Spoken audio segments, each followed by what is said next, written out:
recorded live in Jacksonville, Florida. This is Trivial Warfare. More than just a pub quiz, Trivial Warfare is your gateway to a worldwide trivia community. Join your hosts, Jonathan. We just described Ric Flair as Neanderthal Man and Planet of the Apes. Carmela. That would irritate the hell out. I'm like, I just want my groceries.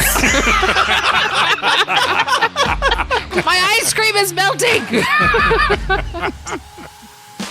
Ben. 4 halogens in that list? Oh my God. You're like, it's not the halogens. I'm like, no, Ben, no. Those damn halogens got me again. Erin. I haven't started cooking more, but I have started thinking about cooking more, so I've looked at a lot of recipes for things. Mostly cocktails. Zakia.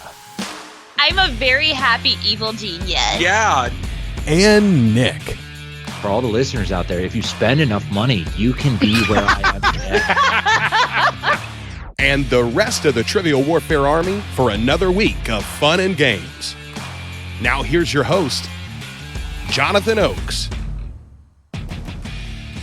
Hello and welcome back to another episode of Trivial Warfare. We are the podcast that takes the pub quiz out of the pub and brings it home to you. My name is Jonathan. I am here today with Erin Barkley. Hello, Erin. Hello, Jonathan. Hello. I am here today with Nikki Bates. Hello, Nikki. Hey, Jonathan. If my calculations are correct, this episode is going to air about a week after SporkleCon. I think it will. We had a great time. It was really fun. Wasn't it, Bobby? It was a blast. Great. I don't know what happened to you that Saturday night. I did see you after like 11.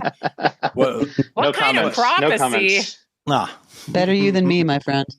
So if you will allow me, I have a little tradition that I like to do after SporkleCon. Can I read a very short thing? Yes. Okay, sure. This is to whomever needs to hear this after SporkleCon. And if you're an overthinker like me, I just want you to know you were smart enough. You were friendly enough. No one thinks you're weird. We all enjoyed meeting you. You are awesome. And we're all glad you decided to go. And for the people who didn't make it there, we hope to see you next time. I'd like to add an amendment to your statement. I did think you were weird. And that's probably the best part about you. We all are the best flavors of weird, though. So it all melds together into a great group. Yeah, and I'm Nikki, not trying to really negate your weird. Nikki, I really appreciate you saying that because you said like me, and meaning you, but also like me. I think that all of us are the same kind of weird, in that we walk out of those events with all sorts of thoughts crowding our head about what everyone thought of us. And it's not just you, but you are just you, and whatever you brought and bring to every event is wonderful and amazing. So thank you for doing that, because you're right. You are not alone, and I'm not alone, and whoever was thinking that is not alone. Also, always about a week afterward, I still have like this hangover, not from alcohol. I mean, like, I miss my friends. I miss staying up late and answering questions. So anyway, there you go. That's my short thing. It's a tradition. I try to do something like that every year. And in terms of real time, we're a week away from when Sarah and I are flying in. Ooh. So Sarah and I are getting into the Chicagoland area on the Saturday before, because she's never been to Chicago or any part of the world in that area. So we're gonna go up to Lake Geneva in Wisconsin. I've never been to Wisconsin. We're gonna explore the region a little bit before the event. So we're really excited about that. Yay. Guys, that was really cool, but now it's time to introduce our awesome guests. First up, Mr. Bobby Gottfried is with us today. Hello, Bobby.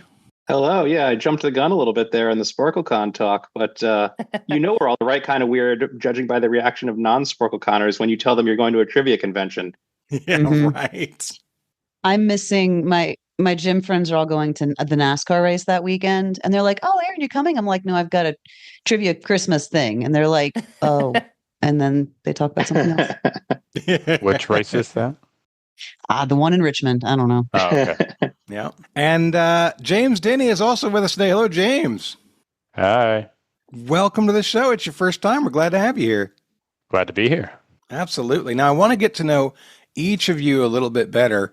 Bobby, we'll start with you. Tell me where you're from, what you do, and something fun about yourself. I am Bobby Gottfried. I am originally from Washington, D.C., now living just outside in Bethesda, Maryland. And something fun about myself, this October, my wife and I will be celebrating our 10th anniversary. And in honor of that, we are crossing one of her, and to a lesser extent, my bucket list trips off of our bucket list, I guess. And we're going to the Galapagos Islands. Nice. Wow. That is my bucket list. Yeah, that's not a small thing. That's a huge thing. No, so we're very excited about that, and I a little nervous because it's definitely something different than we usually do. So just trying to plan and make sure that we are going to be bringing the right things, but it's going to be amazing, and I'm really excited. Important question for you: do you have room for Nikki on your trip? Once I'm done packing, we'll see how much room is left in the suitcase. We might be able to squeeze you in. All right. Nikki, bring some cold weather gear. It gets cold up in the air in the storage compartment. I was just talking to my husband yesterday about, you remember Lonesome Joe, the tortoise that lived there? I was just talking about him yesterday. Anyway, I hope you see some tortoises. I believe one of our stops is at the Tortoise Sanctuary. So take pictures, please. Oh, there will be a ton. And congratulations on 10 years of marriage. An accomplishment, also awesome. We have to make it to October to get there. I think we're going to make it, but it's touch and go sometimes. Good work. All right. Well, we're glad you're here, Bobby. Thanks for joining us. Oh, thrilled to be here. James, tell everybody where you're from, what you do, and something fun about yourself. I'm James Denney. I grew up in Western Ohio, but I live in Arlington, Virginia now, have for almost 12 years. I, at least until early May, was a data management, data analytics consultant until I got the unfriendly boot because of some government contracts getting axed. Yeah. But I also, on the side, am a trivia host here as well. Ooh. Awesome. I have depending on your opinion of him, I have worked with / for Nick Groves for about 6 years now. I'm so sorry. I'm so sorry. Does your shirt say Groves on it? No, just Grove. Yeah, no. I will say we did discover at the last SporkleCon that my wife and Nick's brother went to high school together, and I think we're in some plays together. Oh, wow. Oh, yeah, that's right. Nick was a theater kid. Mm-hmm. Yeah, it's a small world. Yeah. James, how did you go into the trivia hosting business there? What was that like? Well, I pretty much from the first week I moved to the DC area, I found a meetup group and went to a meetup on like a Saturday. And the people that were there were pretty cool. So I looked at the next one that I was going to be able to get to. And it was a Wednesday night bar trivia over in actually Bobby's neck of the woods over in Bethesda. I went there, played with that group, and then played with them or offshoots of that group for the next almost 5 years. Mm-hmm. And then once that group fell apart a little bit, I bumbled around just playing by myself for a bit. And then that next summer, a couple acquaintances of mine who were hosts at the time, I think I heard through one of them that they were looking for more hosts. So I decided to apply and started hosting the summer before the pandemic hit. That's outstanding. It's the right thing to do. If you love it and you like to be around it, hosting it, solid choice. I do remember you brought to mind a memory of mine. I too tried to do a meetup group once that was playing trivia, and I thought it's a great way to do a meetup group because I'm decent at trivia, and I didn't know anybody who wanted to go at the time, and I did it. And within the first half of the game, one of the meetup group teammates was accusing me of being a sexist because I was very confident in my answer of Hartford being the capital of Connecticut.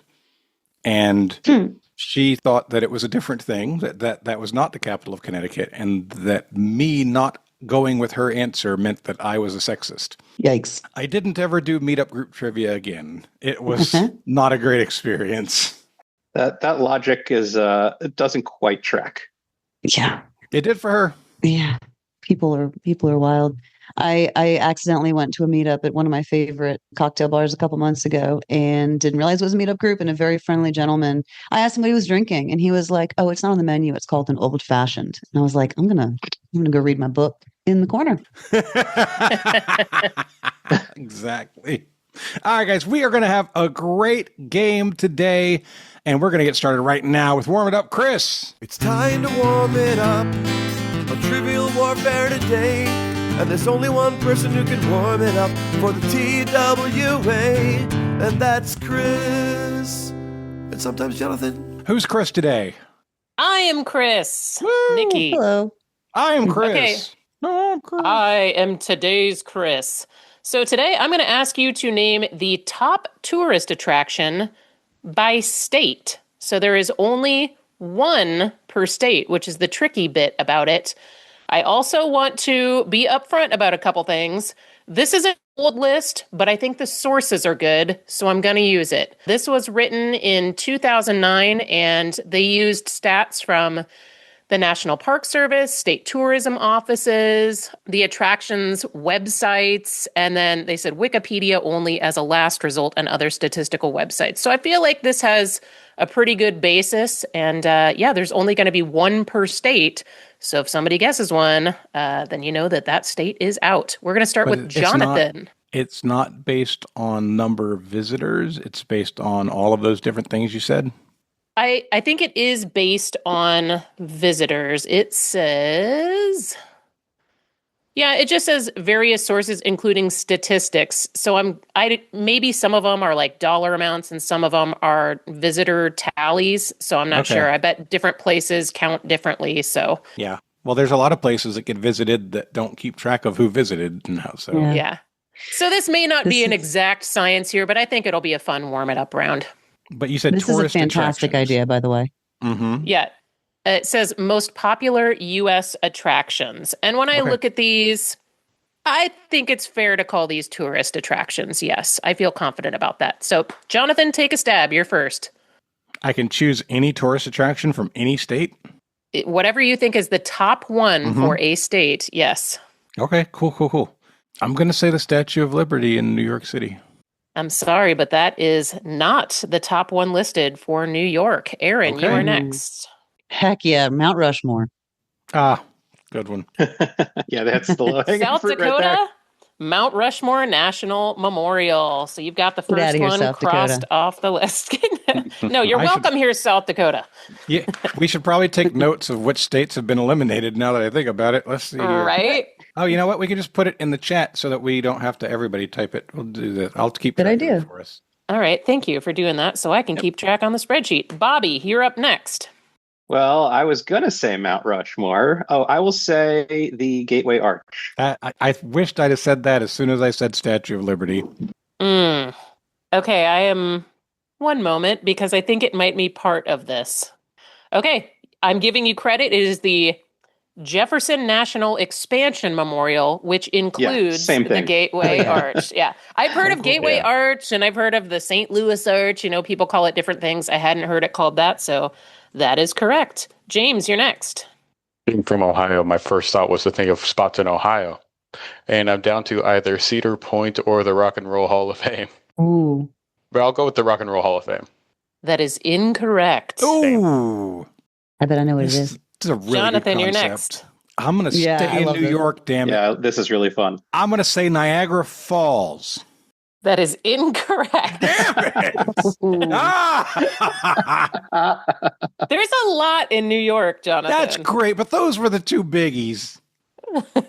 Or are they? All right, Erin, you're next. Walt Disney World.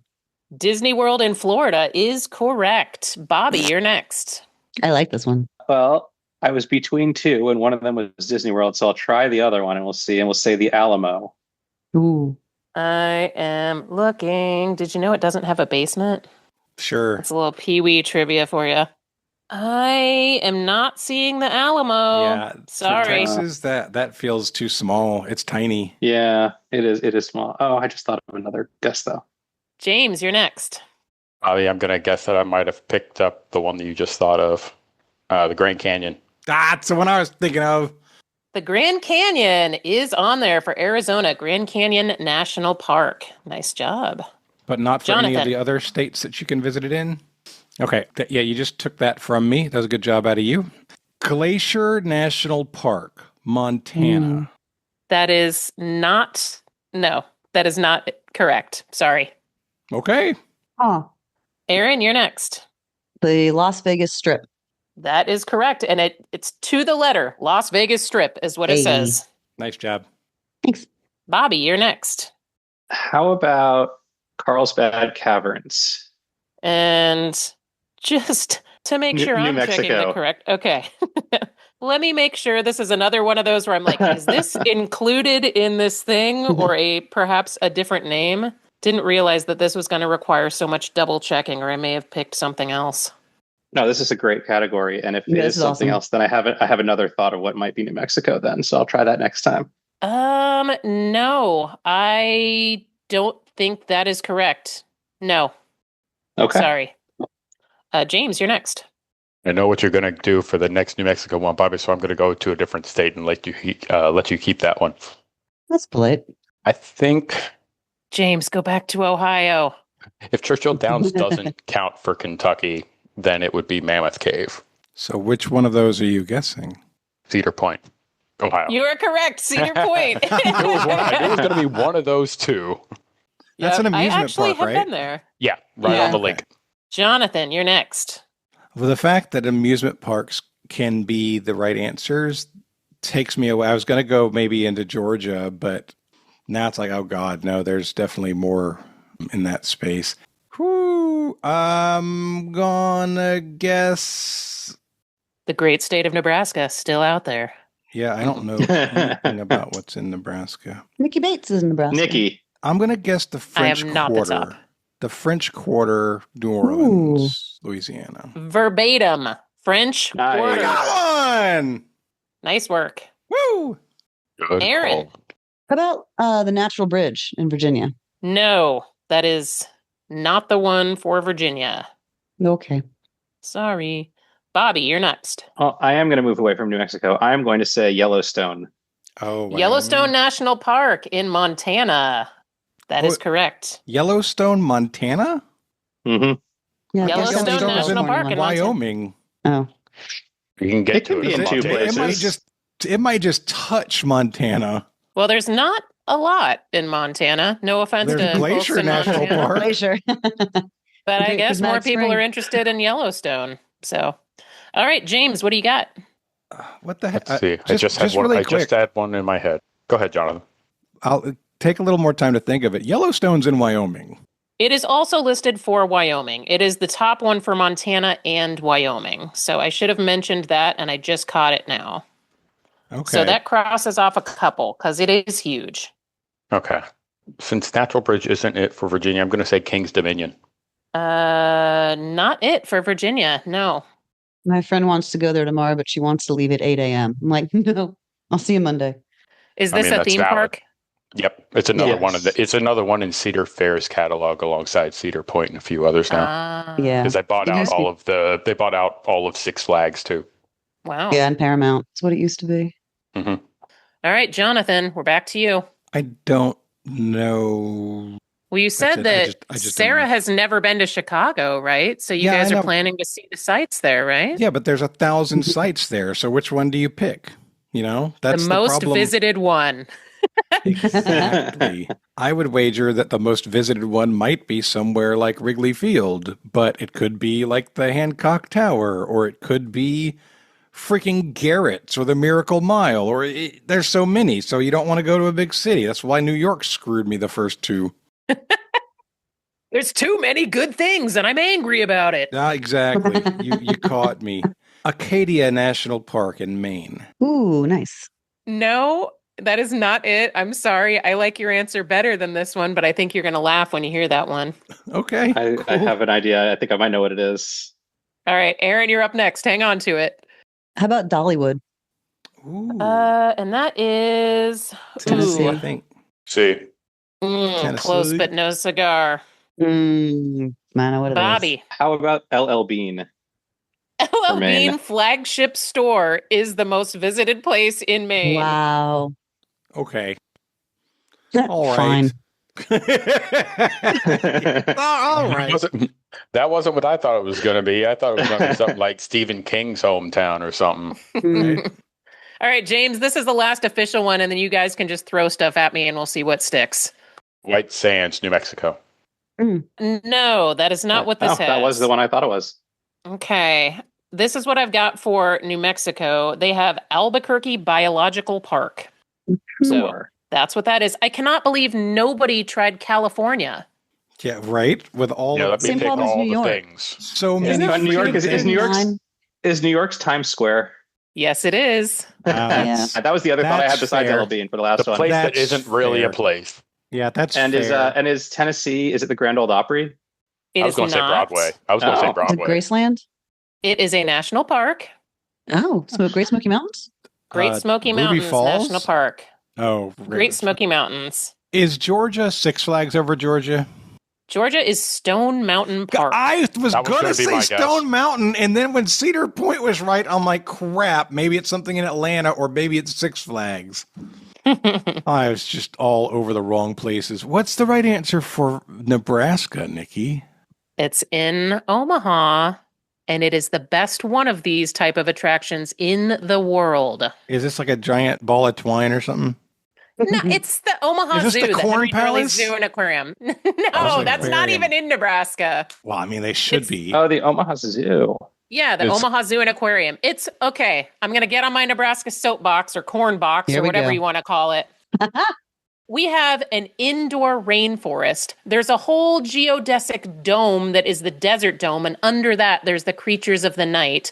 There's a wonderful cat house and ape house. They just redesigned the whole orangutan exhibit, and there's a whole African area now where they have elephants and giraffes and everything. It is fabulous. So come Sounds visit. great.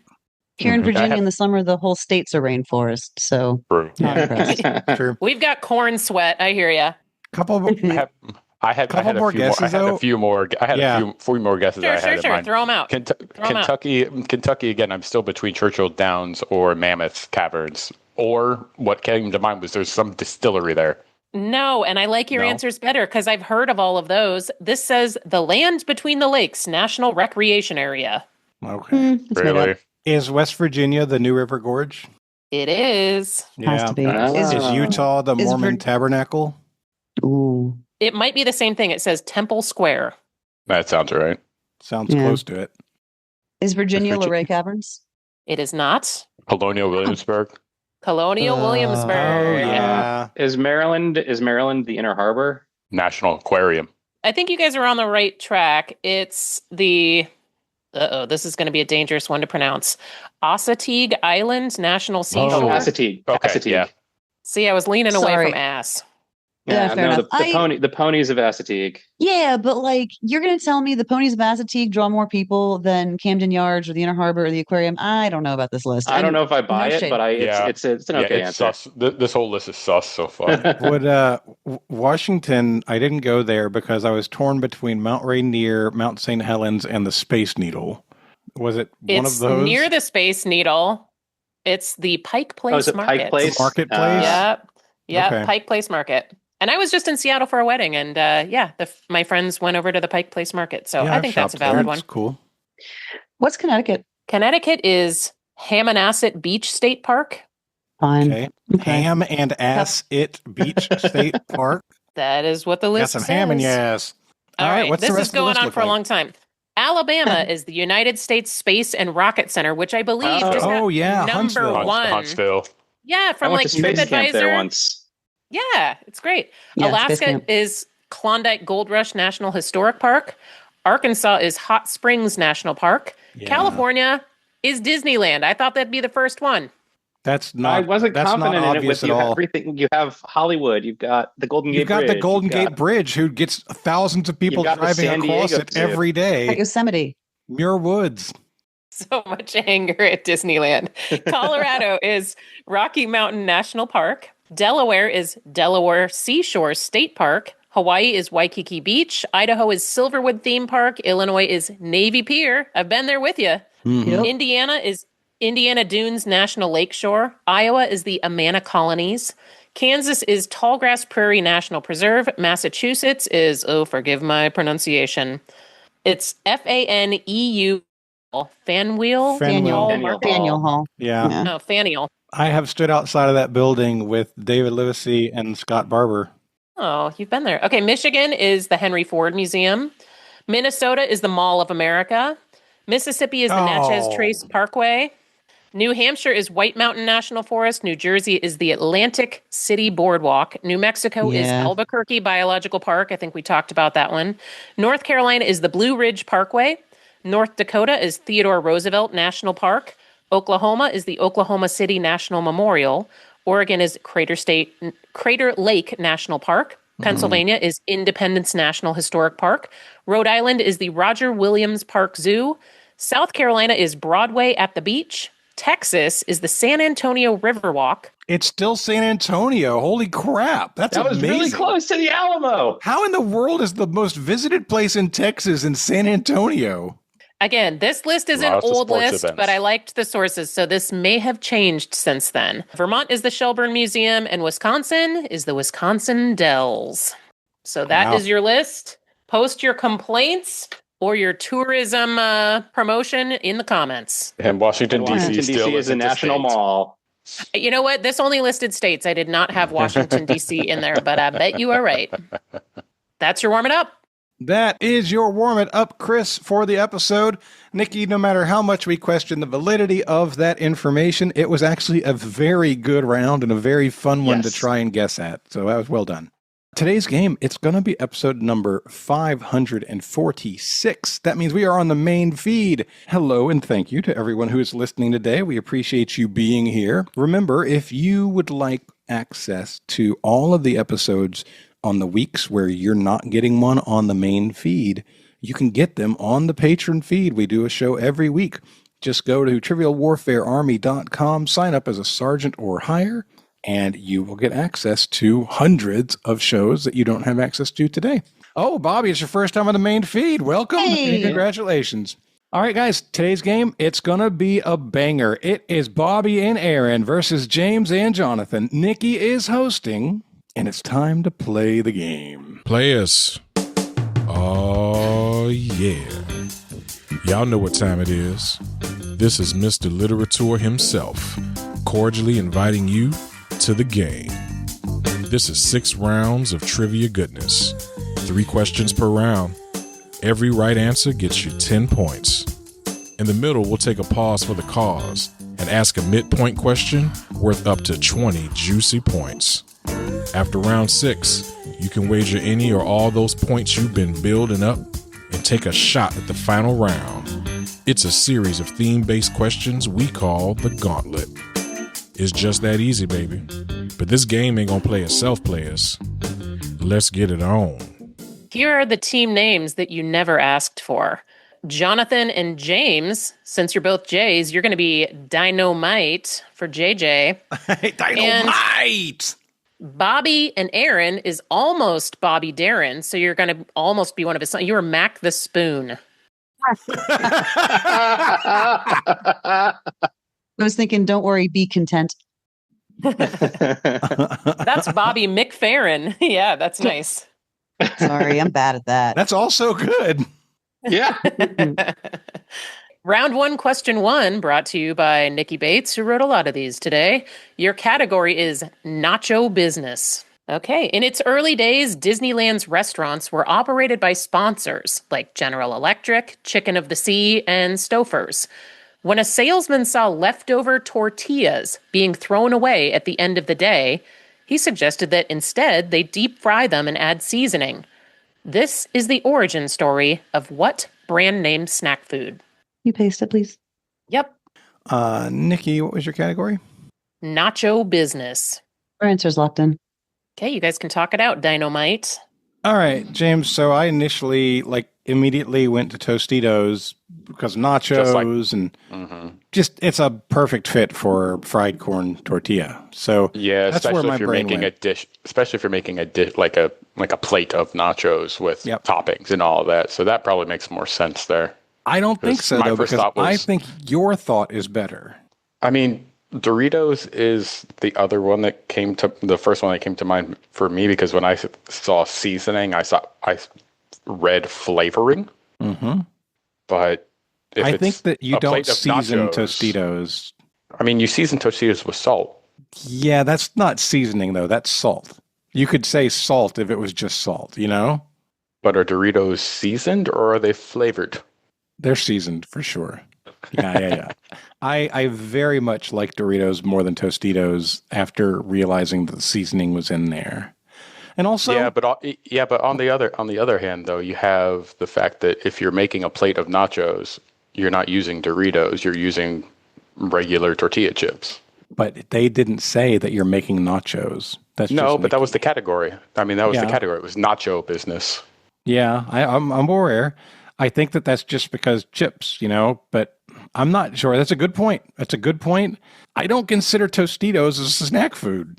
I can't imagine somebody saying, I'm hungry, I need a snack. Let me go eat some Tostitos. You know, that's not. No. When are you eating Tostitos, Jonathan? When you're going to like dip them in salsa or you're going to make nachos, right? But you don't snack like time. This, I mean, if you want to say Tostitos, I'll go with you. This really feels like Doritos to me. I mean, I feel like it's going to be one of those where we do a coin flip thing and it lands on the wrong one. We don't have to do a coin flip. I'm willing to go with you. Like if you flip a coin and the coin lands, there's always one that you want it to be instead, right? Which one do you want it to be? Gonna need an answer. I'll let you take it. Okay, we'll go Doritos. Okay, and Erin and Bobby, or Mac the Spoon, what did you guys put? The reason I asked you to repeat it is because I couldn't remember if you said corn or flour tortillas. And when I realized you hadn't specified, I deferred to Bobby. The first thing that came to my mind was Tostitos, but I dismissed it just because of the seasoning component. And so I suggested to Erin maybe either Doritos or Fritos. And my question to Erin at that point was, you know, because of the sponsorship part of this, was Frito-Lay called Frito-Lay then? And would that have been why they named them Fritos? But in the end, she thought that based on the category, Doritos made more sense. And I agreed, and also remembered that the original Doritos were taco flavored, and that could have been the seasoning that they had lying around was taco seasoning. So we locked in with Doritos. Both teams agonizing over that, and both teams chose correctly. It is Doritos. Hey. All right. I'm so glad that went our way. I'm not. And yeah, they're nacho cheese flavored, but you're right. I have never made nachos with Doritos, but now I kind of want to try I want to it. now. But that being said, the original Dorito flavor, at least the one that they sell everywhere, is nacho cheesier. Mm-hmm. The current one, yeah, but no, the first bag of them was in that white bag with the orange and brown flags on them, and those were taco flavored. Yeah, I'm not old enough to remember that one. I sadly am. All right, we are moving on to number 2 in our first round, and your category is, what do you call yours? Marjorie Grande holds the record for the oldest living person to chart on the Billboard Hot 100. Under what name was she credited? A name recently used for Lorraine Bracco, Talia Shire, and Susan Sarandon. And I forgot to credit the question writer here. It is our favorite Billboard-obsessed friend, E. Nivius Rayside. So thank you, Mr. Niv. Thank you. Thanks, Niv. Question is posted in the chat. Category again? What do you call yours? Nikki's given up on us. She's just walking away. She sure is. All the faith in the world. We need to get art on those walls there, Nikki. Yeah, right? Give Dustin a call. Nope. Sterile and uninviting only in my house. Nikki hates company, does not want friends. You stay away. That's not true. In fact, we're having people over tonight. So, all right, you guys have about 90 seconds. We are locked in. We've come down to what we think we're going to answer here, Nikki. There's so many different ways to say what we're going to say, and I don't know what the right one is, so it is what it is. But we think that this might be Grandma. We don't know what the artist's name for the song was, but I could believe you if you were to tell me that Lorraine Bracco, Talia Shire, and Susan Sarandon were all recently become grandmas. And if that's the case, then maybe this singer is just called Grandma. So that's what we're going to answer. Locked in with Grandma. Mac the Spoon. It's a great guess. We had no idea. And I was like, Mariah Carey keeps popping up on the charts every year. Let's just say Mariah Carey. Like, So we that's an locked in Mariah alias. Carey. Yeah, She looks not her. great. Mhm. If she's the oldest living person to chart, man, Mariah is aging like a fine wine. Unfortunately, this is going to be some points to the great state of Nebraska. But I think you guys just don't know. You were both kind of dancing around it. What do Lorraine Bracco, Talia Shire, and Susan Sarandon have in common? And Jonathan, you're correct that they all have become grandmas, but they played grandmas in the movie Nonas. It's a movie with Vince Vaughn. It's based on a true story on Netflix. It's very cute. I watched it with my kids, and it's called Nonas, and it's real Italian grandmas that are cooking for this restaurant. So, oh yeah, on the song, Marjorie Grande she's actually the grandmother of Ariana Grande. This is the flavor from Niv. She appeared on the song Ordinary Things, and she was 98 at the time. She passed away on June 17th, 2025 at age 99, which is how she got that record. She was Ariana's Nona. So, James, we figured out the category. We got all the way there. We just didn't know which of the names for grandma to pick. You said everything right. You were like, it's got to be something about grandmas, or maybe they were in a movie together. And I'm like, you just haven't seen the movie, or you would get this right away. I haven't had Netflix in at least 3 years at this point, so I wouldn't have seen it anyway. Well, your question 3, your category is fourth down. Hearing no Sherlocks, your question is, you know those little plastic berry containers at the store? They're homophones of a British geneticist. What are they called? Our answer is locked in. Dynamite, talk it out. All right, so James, follow me here. And this is a real stretch because I can't really name geneticists in detail, but scientists, maybe a little easier. Joseph Priestley is the one who identified dephlogisticated air, which was oxygen for the first time. And how's that genetics? Well, I don't know. But the scientists, you could say they're geneticists, but they can also do other things, the same as other scientists. Here's why I'm saying maybe this, because on fourth down, I mentioned punt, field goal to go for it. But a special type of fourth down is a Hail Mary pass. And Priestley has priest in the name. So maybe that's the connection to the category. It's a stretch. Yeah, especially because Hail Marys aren't reserved for fourth down. Also true. The trouble I'm trying to wrap my head around is that my first thought went to like a pint, but doesn't really, because you have like dry pints. Yeah, these things are little squares with holes in them, little plastic clear squares with holes for these things to breathe. Yeah. And the category was fourth down. Punnet. The punnet square is what geneticists use to. Maybe it's a punnet. A punnet square is a thing in genetics. I think punnet is a guy's name. He's probably British. And if you told me that little square box was a punnet, I could go with that. Yeah, I think that tracks well enough for me to be okay with that. Okay, we're going to guess punnet. Locking in with punnet. Erin and Bobby, what did you guys talk about? Boo. Literally the same thing. I said to Erin, can you name any British geneticists? She named a couple. And then I said, you punt on fourth down, which is kind of close to punnet, like the square guy. Is he British? And Erin said, I don't know, but I love that answer. I also don't know if he's British, but liked that answer. So we locked in with punnet. Both teams locking in with punnet. What do you do on fourth down? You punt it. Oh my God, no. That's the worst. Was fun. What do you do when you don't know how to name a category? You punt it. You throw a Hail Mary. I love you so much. God bless. I'm so annoyed, but I love you so much. Right? I can hear all of the listeners groaning from here. Yeah, That's a great feeling. I can feel it in my heart. Groaning. I heard Jonathan groan audibly.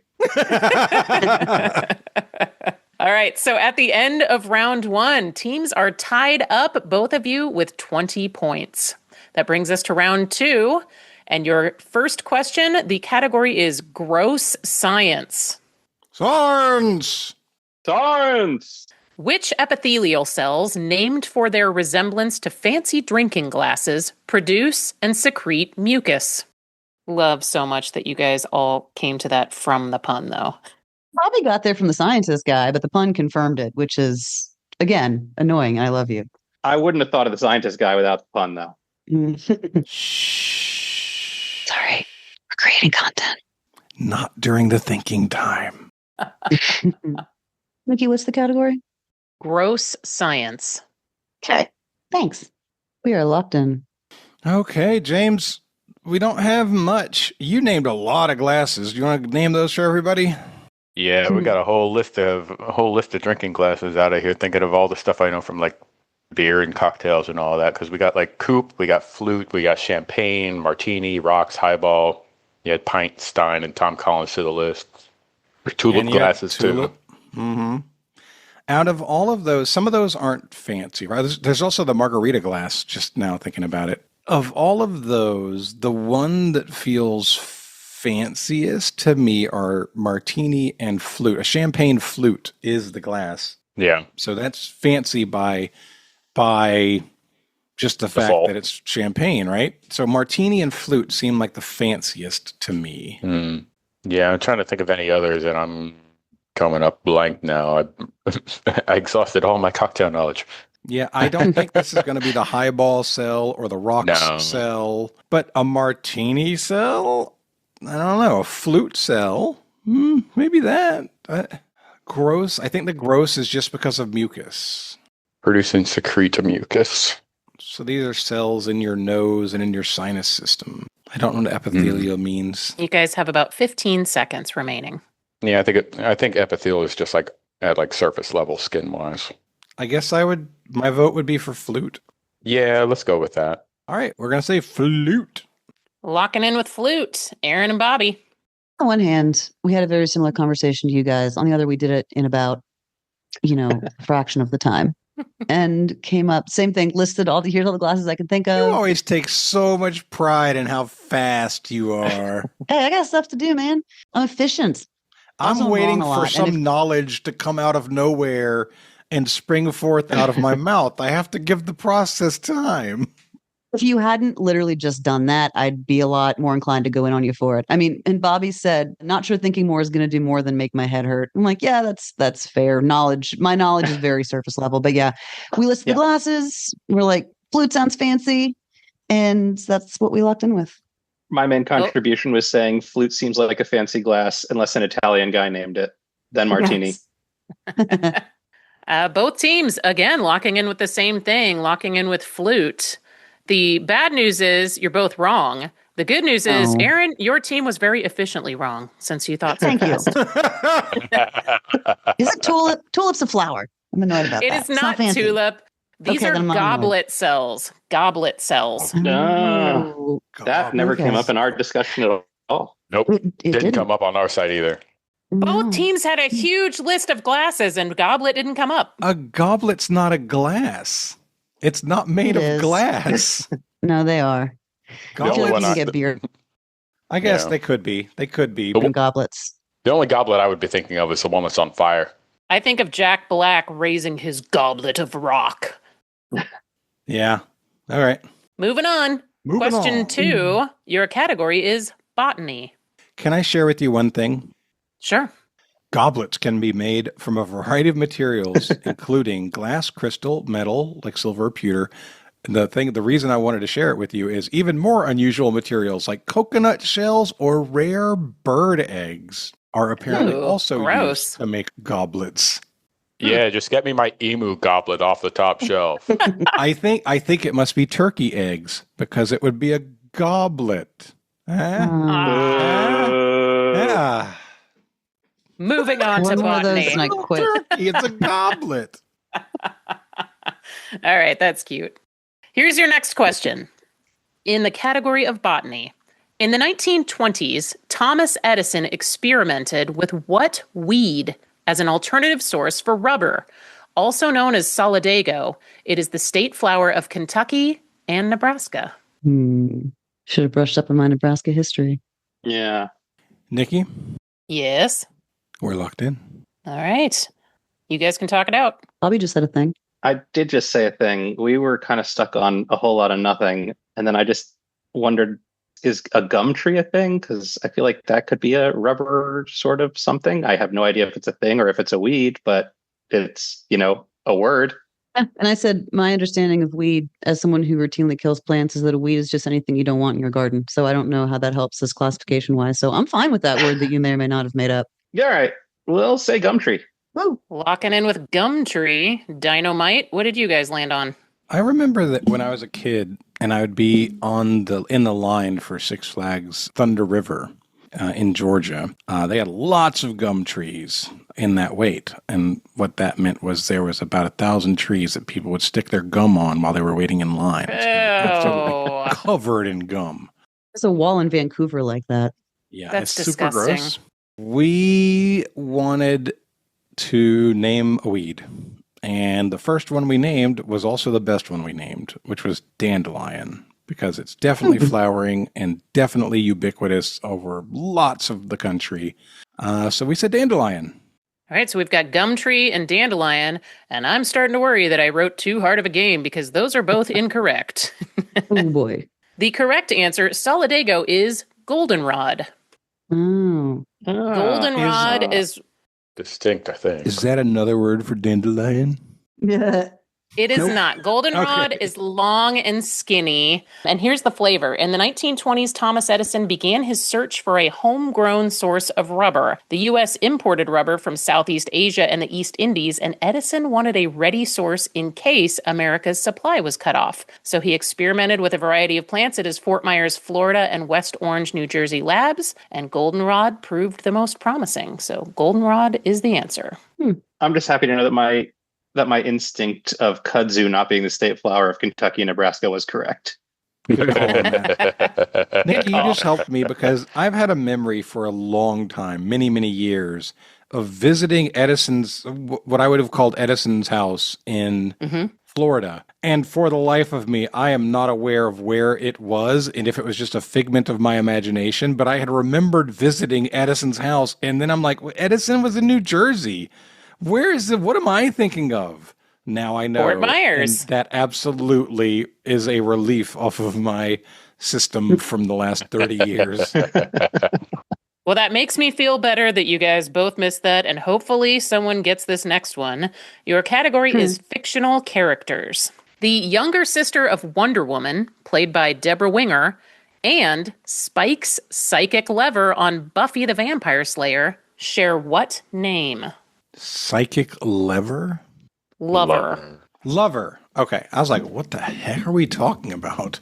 We are locked in. All right, talk it out. Yeah, James, you're asking a really good question. You want to go ahead and share out loud what you brought up? Yeah, when they say sharing what name, I'm curious if the meaning is like some type of code name or government name.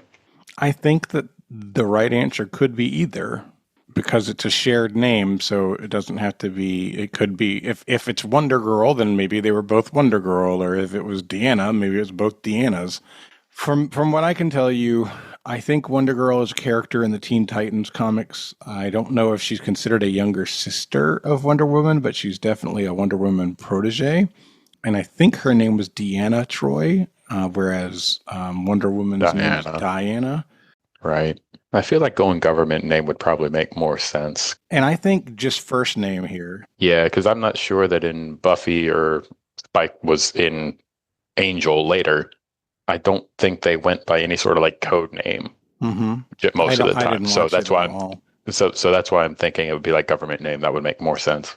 So maybe we try Deanna? Yeah, I'm good with that because I do not have any of the actual names for pretty much anybody on those shows. Okay, we're going to take a stab and guess Deanna. Hey, Erin and Bobby, what did you guys say? I thought Wonder Woman's name was Diana, so Wonder Woman's name is Diana. That's what I said. Diana. But Diana. her younger sister wouldn't be named Diana because that would be a different person. What about Pete and Pete? That is a valid point. Brother Daryl and his other brother Daryl? Yeah, it can happen. Well, we had a whole lot of nothing. Buffy is one of those shows that I have seen several episodes of and liked everyone that I've seen, and I keep meaning to like watch the whole series, and I haven't yet. but I could name two characters from it that weren't named in the question, and that was Willow and Cordelia. And we thought that Cordelia sounded more like a character that would be a sister to Diana, so we locked in Cordelia. Cordelia and Deanna. I believe Deanna Troi is an empath on Star Trek TNG, so not from the Buffy franchise. That is her name. What is the name of the Wonder Girl character then?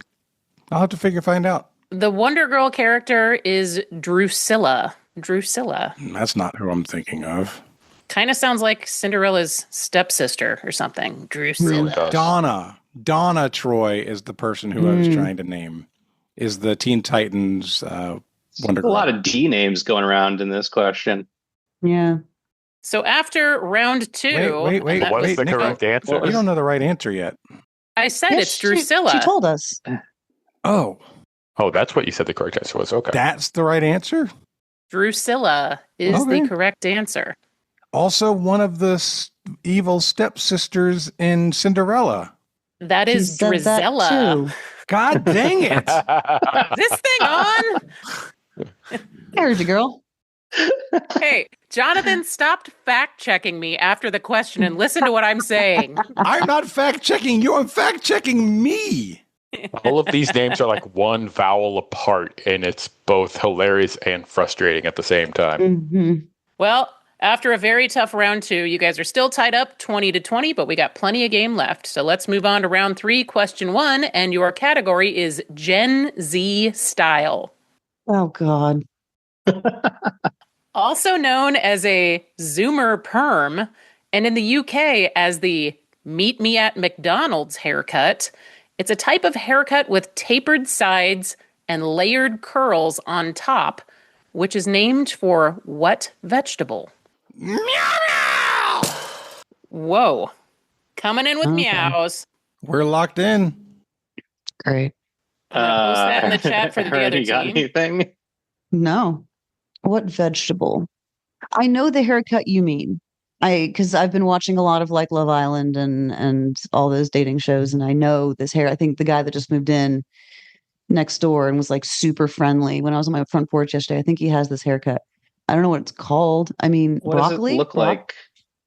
Tapered sides and layered curls on top. It's just like a, yeah. It's the haircut that everyone on TV has now. And it looks like a stalk of broccoli or cauliflower or asparagus or I don't know. And I'm fine with any of those. If you want to say broccoli, if that was your first instinct of what it looked like. It does look like, it makes their heads look like broccoli. Let's do that. Lock it in. Efficient. Locked in with broccoli. Dynamite? James? Yeah, I had this one pretty much by the time you finished reading the question. We really locked did. in with broccoli Hey! right off the top. Hey! Yes! Erin, you are not wrong that it makes him look like some broccoli because this is the broccoli cut. The broccoli haircut. Is this Justin Timberlake's hairstyle, like the old Justin Timberlake? That was ramen hair. Yeah. Ramen hair. In my mind, I associated it first with like Patrick Mahomes. He had a similar style for a long time, and that's where and I don't know if that's how it got started as being a big thing, but it definitely didn't hurt. What's interesting, though, is I'm looking at a lot of pictures of this haircut. It's not a bad haircut at all. No. It's great for curly-haired guys.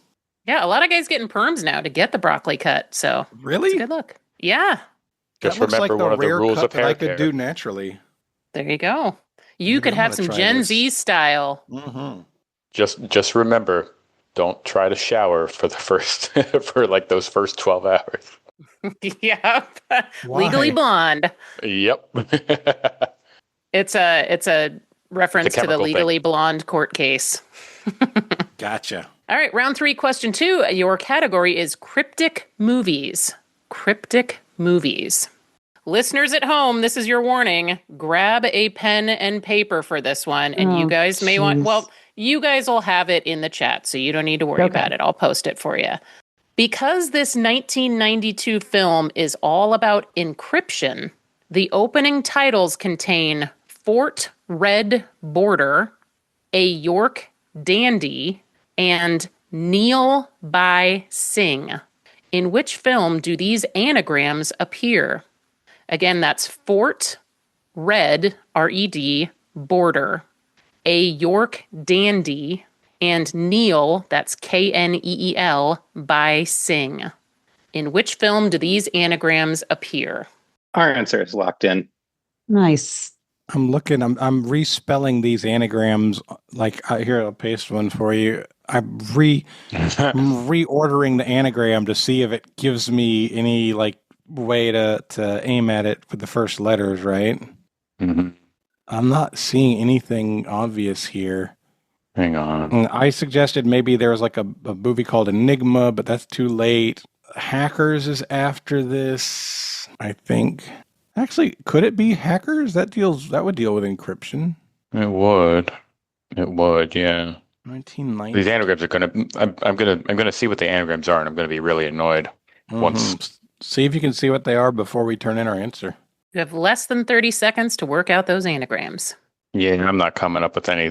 If I had more time, I'd probably be able to come up with something. But let's go with, well, you said Hackers, or in our chat we had Hunt for Red October. I'm good with either of those. All right, let's guess Hackers. Okay, Hackers is locked in. Erin and Bobby, what did you guys have? I just was staring at these anagrams and getting absolutely nothing. So then I just, like James said, I tried to focus on one, and I was just staring at Fort Red Border, and I finally realized that it was an anagram for Robert Redford. And so I couldn't get either of the other ones, but I started thinking about what movies Robert Redford was in that would have been in the early 90s, and came up with Sneakers, which also has Dan Aykroyd, which then clicked as a York dandy as an anagram. And I couldn't get the third one at that point, but that was enough for me to want to lock it in Sneakers. So that's what we did. Figuring out some of those anagrams and locking in. Your correct answer is Sneakers. Good. Nice Yeah. job. And after locking, I have since figured out that the third one is Ben Kingsley. Good. Honestly, yeah. James, if we had gotten all three of those anagrams, I could not have named that movie. Me either. All right, so Me we either. don't have to feel bad. We're good. Nowhere close to having seen that one. No shame here. Mm-mm. But great job by Bobby. Holy crap. Yeah. Once Very that great first job. one clicked, I was like, it's not all the president's men, but what else is Robert Redford? Bridges of Madison County. That's Clint Eastwood, isn't it? I'm terrible. Yeah, Bridges of Madison County definitely involved encryption. Exactly. Nice job, you guys. Question 3 in round 3. Your category is state pride. Okay. Your question is, the California gull is not the state bird of California. It is credited by the Mormons in which state for saving an 1848 harvest from hungry grasshoppers? We will lock in. I think the key here is that obviously when we think of the Mormon population, Utah stands out, and we don't have any better information to go with a different option, and that means that we'll feel real dumb if we don't guess Utah and the right answer is Utah. You know what I mean? Yeah. I guess Utah's our best answer if you're okay with it. Yeah, it works for me. All right, we're going to say Utah. We're probably going to regret it. Erin and Bobby? Ooh. I mean, Utah I'm feels going to too feel obvious, real dumb but if it's Utah. yeah, right. That's exactly So- that's our logic. I'm going to feel real dumb if it is. A couple weeks ago, last week, recently, I don't know, in July, I drove up to Canada because Delta sucks and I wanted to go to Canada. And I was driving back from Canada with my friend Liz, who is Mormon, and we were driving through Pennsylvania because there's a lot of Pennsylvania between here and Lake Erie. And I remember during this drive chatting about Mormons. And it wasn't a long conversation. It wasn't an in-depth conversation. But when I think of Mormons and I rule out Utah, Pennsylvania was the first state that came to mind. And, you know, that's kind of as far as it got. Bobby pointed out that Mormons started in New York and then went to Illinois and then to Utah. I know that, I mean, obviously they didn't start in Utah. They started somewhere out east. And I think it was Pennsylvania. So we locked in with that. But honestly, who's to say? I'm to say. Oh, yes. Say, tell us something. All right, we've got Pennsylvania and Utah locked in, and the correct answer is Utah. Beep, beep, beep. I'm so James, sorry, this Bob. game, we just let it be, man. It's The me too. simplest This game has answer been worked the hard, and we best. went away from the obvious, and we should have, I should have said what they said, which is that if it's Utah and we don't say Utah, we're going to feel real dumb. And You're now I feel right. real dumb. I feel real dumb. Yeah, no, that's the correct assessment of how you feel. You guys wouldn't know, though, because you said Utah. Wow. I mean, the good thing is we didn't really come up with any other state as a viable option either. Yeah, we didn't have any hint of Pennsylvania or anything else. I knew they had traveled around this time across the country, but they didn't stay in one place long enough to have harvests, I don't imagine. So it probably was either before that or after that. Right. Oh, well. It was called the Miracle of the Gulls. And this is one of the first harvests, I believe, after moving there. And yeah, those grasshoppers were just decimating their crops. And the California gulls came in and ate some of those grasshoppers up and saved their harvest. So that's the Miracle of the Gulls. That was also kind of a miracle for Jonathan and James because it helped tie things up for you guys. At the end of the first half, both teams are tied up with 40 points each. Woo! Nice. I wish, Nikki, that you hadn't said Miracle of the Goals because I have written this question and I didn't connect the dots until you said Miracle of the Goals, and I am profoundly annoyed. Why are you so dumb? I don't know. You know I'm kidding, or I wouldn't actually say that. If it helps, I can tell you this. At least my personal experience is that my dumbness increases with age. What I love about that is the game has been so hard so far that you guys were both like, well, it can't be Utah because that's clearly too easy. I mean, I would always say that. That's just, I've learned about that because I've missed many a question because I thought it was too easy. So I have not learned. I've learned nothing. Me either. Your midpoint. I want you to match these private labels to their parent store. I'm going to give you 5 private labels. You're going to give me the store that they belong to. Your brands, your private labels are Kirkland Signature, Up and Up, 365, Simple Truth, and Great Value. And I will post these in the chat. We can lock in. Holy what? Wow. Okay. We can do this out loud, James. So, James, I'm confident in a couple. Great Values, definitely Walmart. Yeah, Great Values, Walmart. Kirkland is definitely Costco. 365 is Whole Foods. Simple Truth is either Winn-Dixie or Target. Yeah, Up and Simple Truth are the two. I know Target is one of them. Target has a lot of brands. I'm visualizing Simple Truth. I don't think it's Winn-Dixie. No, because I know I've seen it, and I have been in maybe one Winn-Dixie store in my life. Okay. And it's definitely not Winn-Dixie. Okay, I've never heard of Up and Up. It's Up and Up in my mind is either Target or CVS. Let's try Winn-Dixie on that. Let's give that to Winn-Dixie. Okay, so then for Up and Up, we're going to stick with Target? Let's stay Target for Up and Up. Okay. Or here's an idea. We can concede we're not getting them all right and say Target for both of them. For both. I'm okay with that. Yep. Okay, let's do that. Yeah, we'll get 4 out of 5. We're going to say Costco, Target, Whole Foods, Target, and Walmart. Okay, locked in. Erin and Bobby, you guys locked in very quickly for a midpoint. What did you have? I had two of them. Yeah, I had 2 of them immediately and then thought of a third one, although Erin typed it to me while I was still typing it to her, but she had all 5 like instantly. So I'll let her take over. I only buy own brand stuff, so this is absolutely my wheelhouse. And you guys, when you guys were like, well, no, let's not say Target. I was like, yes. And then he said, let's say Target for both. I'm like, no, because Kirkland Signature is Costco, Up and Up is Target, 365 is Whole Foods, Simple Truth is Kroger, and Great Value is Walmart. Yeah, that's my grocery list. Kroger. If we'd have said Kroger one time, I would have got it because we shopped at Kroger when I was a kid.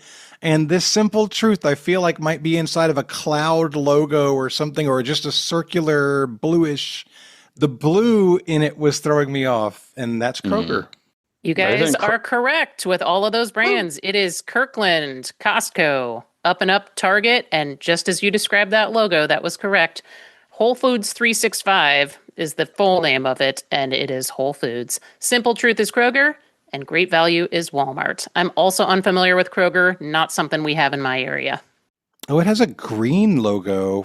Maybe that's not what I was thinking of. Yeah, okay, cool. Doesn't Kroger own Harris Teeter now? Isn't that a thing? Or am I misremembering?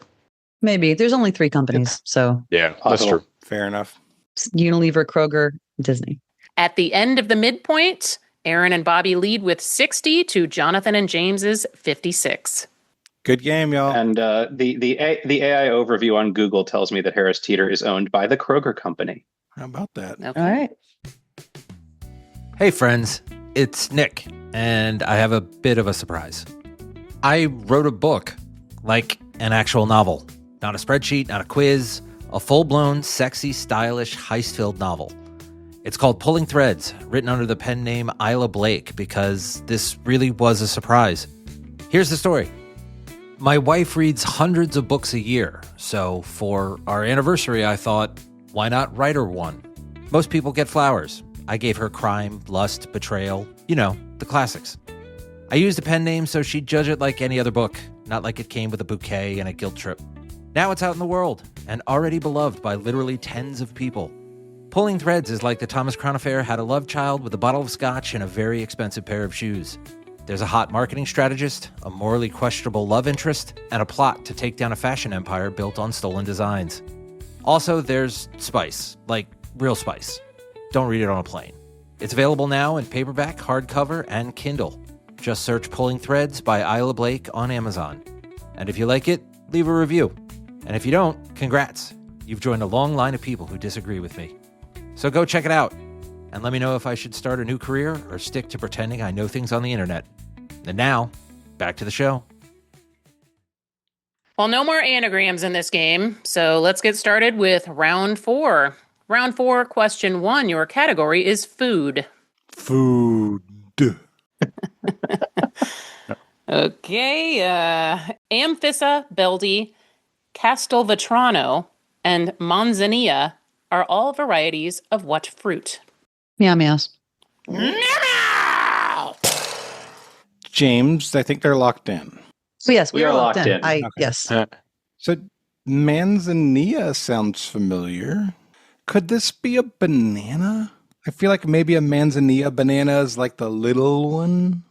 I mean, the Cavendish is responsible for like 90% of all bananas for consumption right now. Sure. And yet I still feel like I might see a grocery store sign with manzanilla and these little tiny stubby bananas next to them. That's ringing a bell for me. If it's ringing a bell for you, it's not the same. It's definitely not ringing that bell for me. I'm open to other conversation. My brain keeps thinking about manzanilla, and I'm pretty sure it's not olives, but like that was the only thing that came to mind for me there. On a positive side of that concept, because I think an olive is a fruit, these are all Italian-sounding names, and olives are huge in Italy, aren't they? Mm-hmm. Like I know they're huge in Greece too, but I think they're huge in Italy. Yeah, the olive oil business was massive with Italy. Maybe it's possible that the bananas I'm thinking of are a different M word, like a matan something. Mm-hmm. If you feel good about olives, I don't know anything about olives except Italy. I honestly, I'm the only reason I went to that idea at all is because I think of Kalamata. Sure. I know that's like a Grecian one, but still. Yeah. Could it be almonds? Nope, fruits, not almonds. Yeah. That's not a bad idea. Like Marcona almonds are a popular variety. Yeah. 1 minute. If I'm alone, I would say banana. If you want to say olive, I'm totally fine with it. So that's kind of where I stand. And I'm going to need an answer soon. I can't get away from it, personally. I can't get away from olive. Yeah. All right. We will say olive. They are locked in with olive. Erin and Bobby? So you guys can't see me at home, but during the break, I made myself a little snack tray because I'm hungry and I'm going to be going out like right after this. So I'm standing in my kitchen. And I got my apple, my peanut butter, my chocolate, my snack cheese and whatever. And I'm looking in my cabinet of miscellaneous things, just kind of trying to decide what else I wanted to put on my little tray. And I was face to face with my jar of Castelvetrano olives, which is one of the many varieties of olives that are in my cabinet. And I am super annoyed that you guys got there. Both teams locking in with olive. And Orange, you glad I didn't say banana? No, I'm not glad. James, that was awesome. Good job, man. Olives is your correct answer. For whatever reason, manzanilla jumped out at me. It's like, I feel like that's an olive and I can't think of anything else. I think that is by far, of this list, that is the most well-known type of olive. And I thought Kalamata would have been a giveaway, so I did not include Kalamata. Even I would have got that. Yeah, good call. Yeah, me too. All right, well, good job to both teams on that. Moving on to round 4, question 2, and your category is weird promotions. The Chicago White Sox staged a unique promotion during a 1979 doubleheader against the Detroit Tigers. A radio DJ blew up a crate of records of a certain genre. The explosion and the rioters that rushed the field damaged the field so badly that the second game had to be postponed. By what alliterative name is this event remembered? Yeah, we can probably 3-2-1 this then. Sure. I'm down to clown. Here we go in 3, 2, 1. Disco Demolition Night. You guys are correct. That was the Disco Demolition. I almost Sherlocked that. I'm so mad at myself. Did you really? How in the I really world? did. But the crazy promotions, that's just where my mind went. But I wasn't confident enough. I mean, it could have been any of a billion things, so I'm glad you didn't. I was thinking about the Pepsi Jet thing. Oh, right. Oh, yeah. All right, round 4, question 3 comes to us from Stuart Everett. Thank you, Stuart. Thank you, Stuart. Thank you, Stuart. Stuart recently climbed Mount Fuji. Yeah, the pictures were crazy. Like last week, he climbed Mount Fuji. Mm-hmm. Very cool. The category from Stuart is challenging naval superpowers. Challenging naval superpowers. All right, we're going to Sherlock in an answer. Okay. When we think of naval power in the post-World War II era, we tend to think of warships, submarines, aircraft carriers, and the like, with the fleets of the First World nations dominating the 7 seas. We probably don't think of a corporation. But for a short time in the late 1980s, the 6th largest naval fleet in the world was owned by what food, snack, and beverage company rather than by any country? Every time I go to paste this, I try to paste it in Signal instead of Zoom. I don't know why, but I'm closing Signal. There's your question, posted in the correct chat. All right, I think we're going to lock in. In fact, we are. So Bobby said Dole, which I think is a really good guess. And I'm like, but you said food, snack, and beverage, but like they probably make juices. I don't know. Yeah, I don't know. I mean, like I was just trying to think of companies that make foodstuffs that need lots of boats, and Dole, being the pineapples all being in Hawaii, like how are they going to get them everywhere else? Yeah. But again, I don't know if they make snacks. I imagine they make at least pineapple juice, but I mean, like snack cups, fruit snack, little snacky cups, like you used to get in lunches and stuff. Yeah, I've got nothing else right now, unless you do. So I don't. I mean, I definitely think you're on the right track. I'm thinking like what was big in the 80s, and I don't know. I was very young then. Me too. Yeah, I mean, I immediately responded positively to that answer. That's a great answer. I don't know if it completely fits the question, but I don't know what else it could be. All right, we will lock in Dole. Locking in with Dole. JJ, Dole. what do you guys got? That's Bob Dole's answer. Yeah, we said Dole at pretty much the same time. Okay. Yeah, same thoughts. It's like, okay, there's Caribbean involvement, there's Hawaiian involvement. They've got to have ships to transport the materials and fruits. And it may not even necessarily be like the largest ships, but the volume of ships should definitely be on the higher side. Yep. Okay, both teams locked in with Dole, and both teams are wrong. The correct answer is Pepsi. Pepsi was the owner of the 6th largest naval fleet in the world for a very short time in the 1980s. There's a very interesting story behind it, but you know what? I'm going to make you go to the spoiler thread to read that. I'm not going to say it here because it's going to take a while to read it, and I'm going to leave you hanging. So you go to the Trivial Warfare Army Facebook group. Join us. Was the fighter jet on that naval fleet? Yeah, that's what I was thinking. You said Pepsi, the Pepsi promotion right before I asked that question. And I was like, oh, it's going to be in her head. But it wasn't enough. I mean, I thought about Pepsi, but I never put it in our chat or said it out loud because it was just like I thought of it as a brand that has those things, but had no connection to it having a large naval fleet. So yeah, tell me, brain made freeze? glass. I said the word and it slid right out of my head. Yeah, that's good marketing there by Nikki too. We should get our flavor text all nice and put it in Patreon. Is everyone we'll tell you titillated? a little bit, but there's a lot more over here. Go to the group for some flavor. Like and subscribe. All right, after round 4, your score is Mac the Spoon with 80 and Dynamite with 76. Moving on to round 5. Question 1, also coming from Stuart Everett. Thank you, Stuart. Welcome back to the U.S. And speaking of the U.S., the category is U.S. history. Your question is, who is interred at the largest mausoleum in the United States? Funded by the largest public fundraising campaign in history up to the time of its construction, the classical granite and marble structure stands at a height of 150 feet and has the words, "Let us have peace," carved prominently across the facade. Technical question for you, Nikki. When you say largest public fundraising campaign in history, you didn't imply if that's worldwide or U.S. specific. Which is it?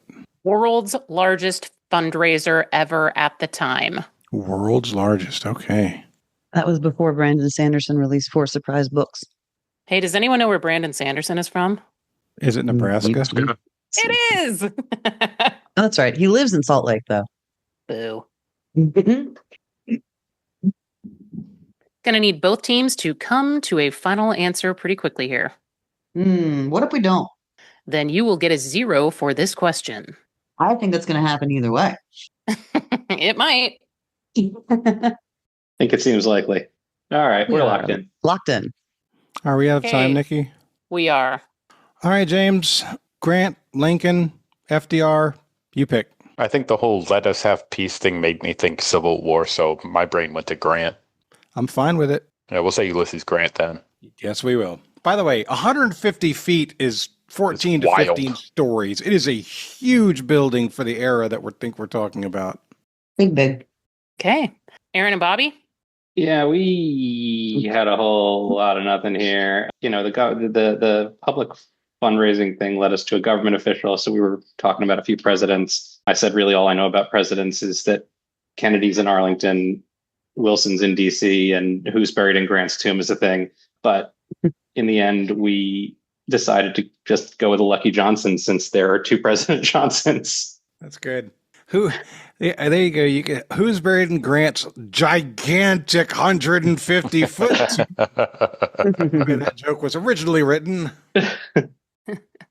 Okay, so we've got 2 presidents in there, Johnson and Grant, and he's buried in Grant's tomb. It is Grant. Oh, no way. Rats. That's the second time we've passed on the right answer. So literally, well, I don't think I was ever actually considering it as an answer, but fair. Part of our logic was there's a reason for there to be a joke about who's buried in Grant's tomb. It must be a memorable place. That's a really good point. Yeah. This is one that I could not picture in my head. I have not been to Grant's tomb. And to be honest, I was thinking something like the Tomb of the Unknown Soldier. You know what I mean? Maybe, I don't know why I was thinking of something so simple, but I just hadn't given it much thought. And then Stuart sent in this question and I looked it up and it is huge. I thought I had been to Grant's tomb. I now don't know what I have been to, but it wasn't Grant's tomb. I'm looking at this thing and it doesn't look 150 feet tall until you see a person standing at it. And then you see that the people standing at it are shorter than the stairs leading up to it. Oh, and it's in Manhattan. Get the hell out of here, is it? Upper Manhattan? Yeah, that's where I thought I'd been to it. So maybe I have, and I just don't remember what it looks like because I'm looking at it now and I don't remember it being that big, but oh well. I've been to Grant's. I mean, I've been to Manhattan. I've never been to here. There you go. We've all learned something. Yes, Round 5, question 2. Your category is Crystal Gems. Who voices Garnet in the show Steven Universe? Steven is an American boy in the fictional state of Delmarva, Delaware, Maryland, Virginia. But the voice actress is a British singer and rapper. There was a question in one of the chats that I feel would only be fair to clarify with both teams, asking if the capitalization in my clue was intentional. And yes, it is. Garnet is capitalized. Steven Universe is capitalized. American Boy is capitalized. And Delmarva and all of the states are capitalized. British is also capitalized. So a lot of them in there. We will lock in. Okay, so you mentioned you thought maybe somebody like Jessie J, and I pointed out she did Bang Bang with Nicki Minaj and Ariana Grande, but I don't know that she's a rapper. She could be. She could be. I mentioned MIA, and you thought she might be British. I'm not sure. She might be an islander too. Yeah, I mean, honestly, my knowledge of individual singers is, let's say, suspect. Okay, and the capitalization American Boy, that is a song title from a somebody, and we don't know who that somebody is. So I guess we are going to guess Jessie J. Sound right, James? I mean, it would be on brand for an answer with two J's in the name to come from a James and a Jonathan. I like it. We're adding two more J's. So if we're throwing stuff at the wall, we may as well throw something that we can resonate with. Quad J. Locked in. JJ locked in with JJ. Yep. Mac the Spoon, what are you guys locked in with? And does it have a J in it? It does not. Actually, it does. It does have a J in it. It doesn't have enough J's in it. And I also don't think it's a British person, but we didn't really have a good answer. So yeah. I'm mad at myself this question because I'm kind of a voice acting nerd and I can name a lot of female voice actors, you know, your Tara Strongs, your Tress MacNeils, your Grey Delisles, but none of them are British singer rappers. So that my knowledge base there did not help. Yeah. I originally said Mariah Carey, which I knew was wrong. And then I said Nicki Minaj. I'm like, I don't know. And he's like, I don't think she's British. And I'm like, I'm hearing her voice in my head and it's definitely got an accent. Turns out she's Trinidadi. But that is what we said because I didn't know and Bobby didn't know. It was too polite to tell me to shut up with my bad ideas. So that's where we landed. Erin, shut up with your bad ideas. I had no ideas that weren't bad. Okay, your locked in answers are Nicki Minaj and Jessie J. You guys were correct that American Boy was the hint in there. Do you remember that song, American Boy? I've heard remember it. that? Oh. I never listened to it, but I vaguely Take remember me it. on a trip, I wanna go somewhere. Mm-hmm. That was sung by the British singer and rapper Estelle. Estelle is your answer. A person I've definitely heard of before right now. Sure, why not? That makes one of us. I can't remember if I specifically said it to Kit or not in the email about like, you know, where you rank yourself and what knowledge you have. But I am famous for telling people that I'm generally very good at pop culture, but pop music since 2000 is a giant black hole for me. Is it a black hole, son? Well, see, I'm here to help you with that. Now you know Estelle. Getty. Picture it. Sicily, Yeah, famous 1925. All right, moving on to round 5, question 3, and your category is language. All right, no Sherlocks there. Keep in Did we mind. ever find out what Jonathan and James Sherlocked in on their question? Oh, yeah. Sorry, that's a good point. We were supposed to say that. Yeah, we said Spanish Armada for the naval question. Yes. The Dole question. Yeah, we threw out Spanish Armada because the categories haven't been likely to give us Sherlocks so far. So it's like, okay, well, here's a chance. That's the biggest one we have. Let's go with it. Well, I'm trying to give you a few hints, but yeah, no successful Sherlocks so far. And round 5, question 3, your category is language. In Croatia, it's called a train of death. In Germany, it's a figure 8. And while most Romance languages call them Russian mountains, the Russians call them American slides. What do we call them in America? Not a damn thing. Mm-hmm. I love this question. It's just because it has a lot of words in it, isn't it? I do like words. The category is language, so I had to use some words. All right, we're locked in. All right, so James, so far we've talked about maybe an alpine slide, which is the little track where you go down on a cart with a small brake and it goes really fast, and like was trying to figure out what could be a mountain and a slide, and so that kind of came to mind, and then but alpine slides are like single person things, and that's why Train of Death made me think maybe roller coaster. If it's if it's in the same vein as an alpine slide, but like with an actual train of cars. That's not a bad thought. The figure 8 doesn't fit any of the things we're saying. No, and but also German language is all over the place. It is, but I don't know.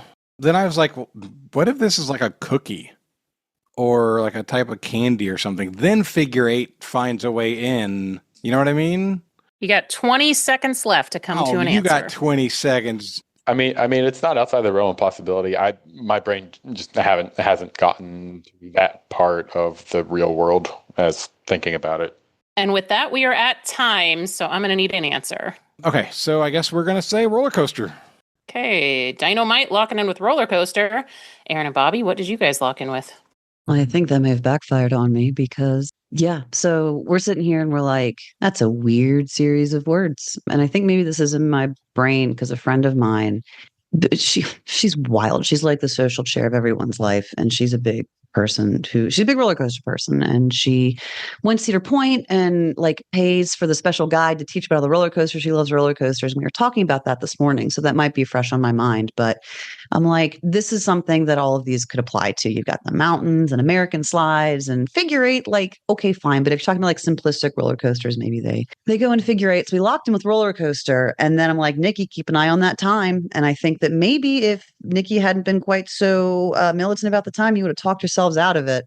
So that's on me. And I apologize. And if it's wrong, that's actually totally fine. You're only apologizing to yourself.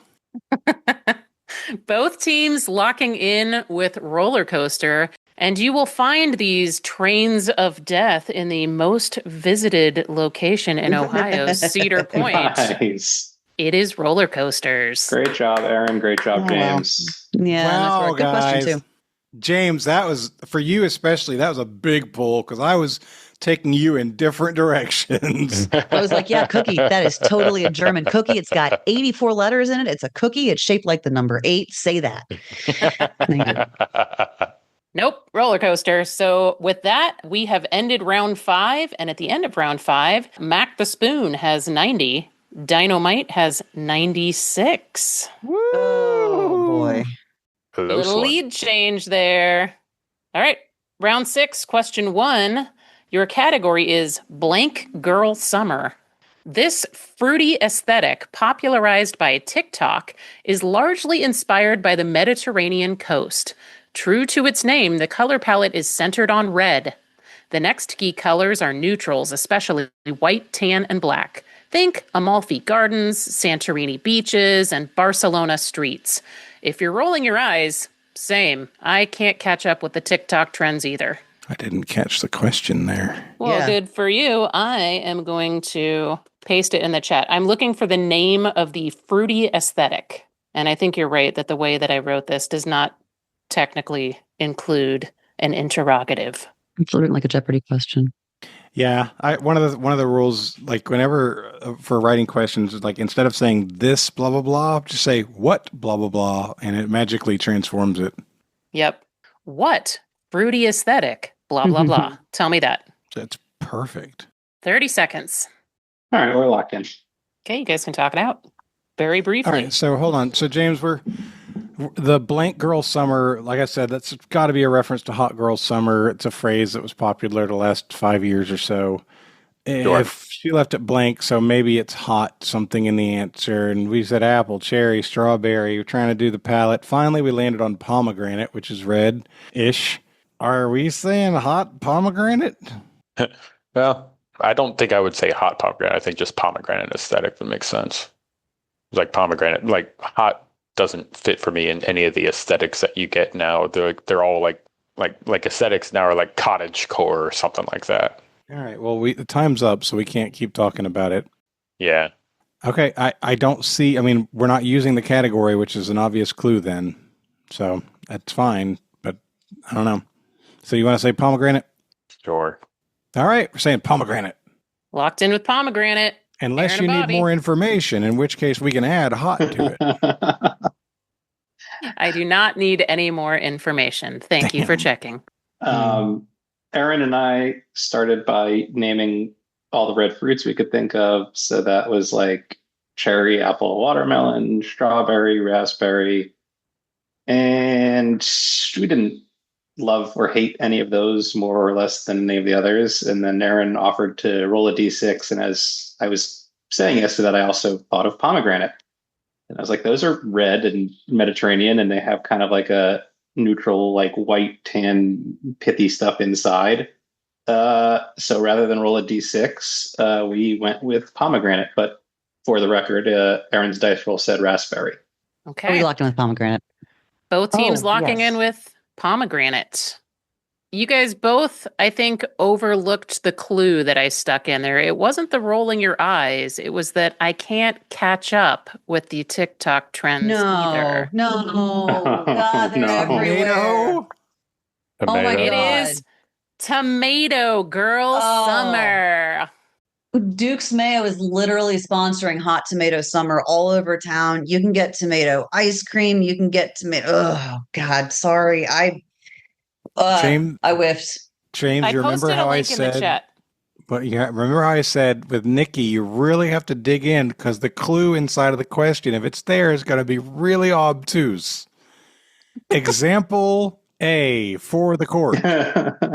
Yeah, it's not like I told you it was a red Mediterranean fruit or anything. I don't We think of both named a tomatoes red when I think of Mediterranean fruit. fruits. We both named a red Mediterranean fruit. And for the record, the Supreme Court has said that tomatoes are a vegetable. Well, they're not. Maybe only on a culinary basis. They're That's not, the but the US Supreme Court says they are. What would the They say a lot of Mediterranean things. courts say? They do say a lot of things. So there was an article in Teen Vogue, and they are calling this summer Tomato Girl Summer. So that's why I have Blank Girl Summer. So What a it wasn't really a weird play on. thing. Yeah. That's weird. crazy work. Yeah, I have you're right. nothing against it. It's a real thing. How in the world they decided that tomato was the best representation of a color palette that includes white, tan, and black? I don't know. It prominently features tomato red. So there you go. Round 6, question 2. This is one of your 2 last opportunities to Sherlock. I just want to remind you. And your category is elementary knowledge. Your question is, often called the Napoleon of crime, Adam Worth was a 19th century thief and criminal mastermind who inspired which literary adversary known for running a vast criminal empire behind the scenes? Yep, we can lock in. All right. So, James, elementary related to Sherlock Holmes, his nemesis is Moriarty. Fits the time frame. 19th century fits the time frame. Mm-hmm. Yep. You want to go Moriarty? Mm-hmm. Let's do it. That's what we're going to say. Locking in with Moriarty. Erin and Bobby? I said Moriarty, and Erin said we're locked in. So that was the end of our discussion. Sorry. And then I apologized. I don't know if this was intentional. I mean, I'm sure this was intentional. I don't know if this was planned or not, but Nikki gave us the bonus hint of reminding us we can Sherlock in at this point in the game. We only have 2 more opportunities. So Was it intentional, Nikki? I'm deeply disappointed that nobody Sherlocked because the answer is Moriarty. Wow. Well, I thought about it, but I was like, there's too many options. So, and we honestly, I thought about Sherlocking in with Disco Demolition. Yeah. When I wrote this, I thought, how cool would it be if somebody Sherlocked on this question? But honestly, I was just reminding you because there were 2 questions left. And as soon as I said it, I was like, oh, shoot, was that an unfair hint? So I'm glad you guys didn't. I don't think it's unfair if we both get it. No, I mean, since they had already used their Sherlock, so I don't feel like it was fair to be like, hey, nudge, nudge, use that Sherlock. No, but you didn't do that. You actually did exactly the kind of thing that you should do. Well, good. All right, and now what we should do is move on to the last question of round 6, which is brought to us by David Abalafia. Thank you, David. Thank you, David. The category is television reanimation. Ooh. Hang on. And it sounds like you guys are gonna Sherlock me an answer. I do want to know what your thought was, Erin. I didn't have one. I'm like, we should Sherlock this because we can. Reanimation. All right, do you want to do zombies. I forgot we weren't supposed to talk about this. I'm in the chat. Yeah, do it. All right. We'll Sherlock in with what I said. Yeah. Okay. They are Sherlocked in with an answer yet to be revealed. And here is your question. Because of the COVID production shutdown in 2020, what long-running drama series used animation to complete its half-filmed season finale, including the character played by Brian Dennehy, who died a month before the episode aired? And yes, the animation was in color. All right, Nikki, we're locked. Okay, you guys have 30 seconds to talk it out. Go. I was just trying to think of something that I know Brian Dennehy has been in for sure, so that I could explain to Erin who he is. He was kind of like a little bit of a bigger guy. He had a beard that doesn't help anything. I was trying to come up with shows that, but the animation was in color clue that had black, white, gray, things like that in their names. So I came up with The White Lotus, The Blacklist, and Grey's Anatomy. And I know he wasn't in The White Lotus. I haven't seen Grey's Anatomy or The Blacklist, but if I had to pick one of those shows that I thought, if I'm thinking of Brian Dennehy correctly, that he had to be in, I would say it would be The Blacklist. So do you want to lock that in, Erin? So the only thing I would say, and I know we're almost out of time, is that when I think long running, I think exceptionally long running, and that would be Grey's Anatomy because that show's been on for 136 years. It has. But since I don't have the slightest idea who you're talking about, and I haven't seen any episodes of anything you just said, I will defer to you. We're at time. Let's go with The Blacklist. Let's go with The Blacklist. Locked in. All right, locked in with The Blacklist. And Jonathan and James, what did you guys lock in with? We tossed around a few things. Walking Dead, True Blood, but the animation wasn't color, kept nagging at both of us. And then I came to kind of the same thought idea that Bobby did as far as like black and white. And then my brain said, wait, gray. That's a thing. Grey's Anatomy, because it's also been long running and probably is way overstayed its welcome. So we said Grey's Anatomy. We flipped the same coin you did. It was so fun to watch your chats side by side on my screen, and you guys were having parallel conversations. It was funny. The answer, we've got, Grey's Anatomy and The Blacklist. And you were on the right train of thought. The correct answer is The Blacklist. What a horrible question to miss at the end. Brian Dennehy is the guy that I was thinking of, and it looks like from these pictures. I had a picture with a beard. Sometimes he had a beard, and sometimes he didn't. No, sometimes he had a beard. I'm looking him up. I'm seeing a bunch of pictures with a beard. That's how beards work, right? But I am picturing the right guy. Yay. Our Sherlock S of King of the Hill did not hit. Nope. I was thinking of reanimation, animated shows that are coming back. No, smart. I love it. All right. Solid guess, but yeah, as soon as I read it, you knew that it wasn't going to be a long-running drama series. So, nope, not King of the Hill. All right, so going into the gauntlet, you guys might want to write down these scores or put it in the chat so you can place your wagers accordingly. It's a close game. Mac the Spoon, Erin and Bobby have 110. Dynamite, Jonathan and James have 106. Down by 4 on The Blacklist.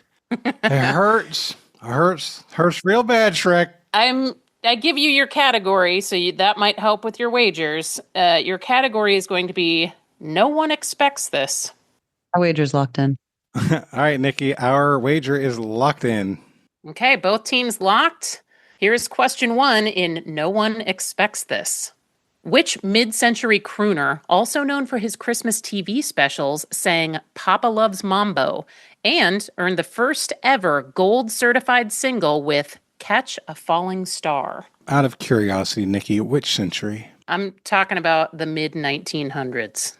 Got it. I thought probably, but didn't want to make an assumption. All those Christmas TV specials that happened in the 18th or in the 19th century. I didn't pay attention to the TV part. That's fair.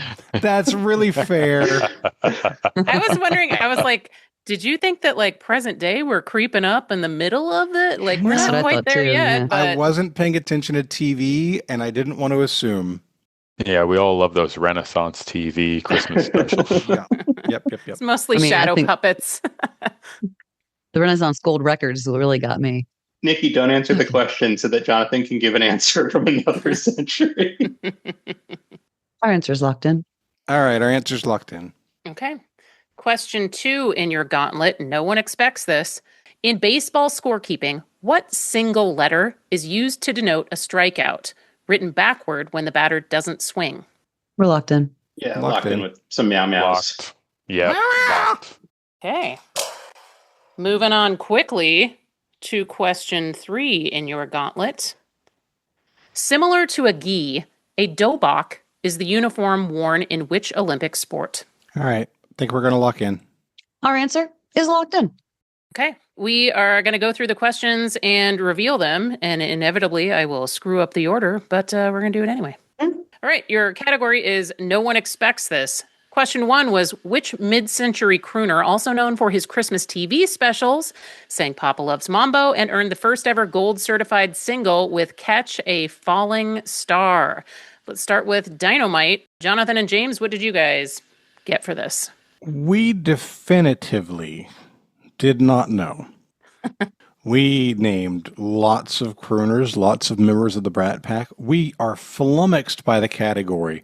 We were looking for people named Monty. We were looking for people with pythons. We were looking for Spanish Inquisitions. We had nothing. At the very end, I tossed out the idea of Bing Crosby as a Christmas singer who was early enough to have possibly gotten the first gold single, and that's what we stuck with. So we said Bing Crosby. Okay. Mac the Spoon, Erin and Bobby. Our jar of nothing was equally full as theirs, and we named fewer crooners than they did. So yeah, just Christmas. I was like, oh, Bing Crosby did White Christmas, and like that's the only thing we got. And yeah, Bobby named a bunch of crooners. Like, what even is a crooner? We roasted Jonathan a little bit for not reading the question, and then we got back to it. And I think if this were a visual medium, you would need to replay Jonathan getting this at the last beep, beep, with like a little countdown timer in the corner, because you were like, you're gonna lock it. I don't know what the right answer is, but I know what our answer was. And you're like, oh, maybe it's this. Maybe it's that. Oh, what about this thing the other guy said? I'm like, is this beep, beep in my house? Sorry, Joel. Anyway, we said Bing Crosby. Both teams with Bing Crosby. Question 2, you guys both locked in with this very quickly. What is that letter that is used in baseball scorekeeping for a strikeout or written backward when the batter doesn't swing? Mac the Spoon. That's a K. That was really all the discussion that we had. It's a K. Okay, Jonathan and James. It was K pretty much immediately from both of us. So far, both teams in agreement. Great. The final question in the gauntlet, similar to a gi, a dobok is the uniform worn in which Olympic sport? Dynamite, what did you guys say? I mean, we knew gi came from like karate, and I know it from jiu-jitsu as well. But in the end, we both landed on judo pretty quickly. So that's what we said. Okay. Judo and Erin and Bobby? Yeah, the Olympic martial arts that I could name for sure in the Olympics are judo and taekwondo. And of those, we chose judo. Okay, teams in lockstep through the gauntlet. So this isn't going to be a very dramatic ending, but let's go through these answers. In the category of No One Expects This, that crooner that I was looking for that sang Papa Loves Mambo, that is Perry Como. Beep, beep. I named 1,000 of them. maybe 7, but still, that was a lot. What's the connection to the category? Oh, that's coming. And I'm very proud of this one. Sorry, I'll shut up. In baseball, by the way, for the reveal, the one that we get wrong is the one you reveal last. Unless we missed all of these, in which case, shame on us.